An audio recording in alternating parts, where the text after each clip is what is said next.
California is now the first state in the nation that will begin teaching gay history in its schools. It's part of a landmark and controversial bill signed by the governor this week. Beginning in January, historical roles of gay Americans will be part of social studies classes. Supporters say it's going to teach tolerance, but as expected, not everyone is happy about it. Parents are saying they're shocked, the ones who've heard about it, because there's no parental consent.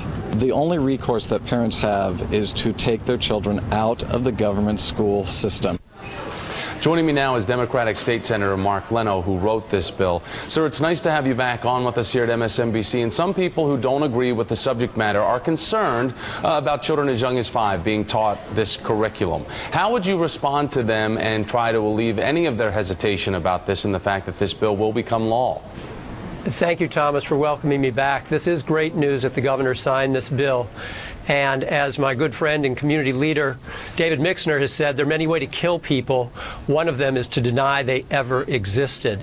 This law, as statute, will make sure that in California, this chapter of civil rights history for the LGBT community will no longer be censored. Now, this is a community which has been beaten and bullied and harassed and murdered and outlawed. And we've not told the story of how over the past just recent 40 years, we've seen the American Psychiatric Association declare that gay and lesbian people are no longer mentally ill. Then through the 1970s, legislatures throughout the country ended laws that made felons out of same-gendered couples who would have consensual adult relations. And then in the 80s and 90s, more state legislatures put in place laws that would make it illegal to discriminate on the basis of sexual orientation and gender presentation in housing and employment. And now, of course, we've ended Don't Ask, Don't Tell, so gay and lesbian people can serve openly and honestly in defense of their country. And New York State, one of the largest states in the country with the leadership of their governor, have now put into place equal marriage rights.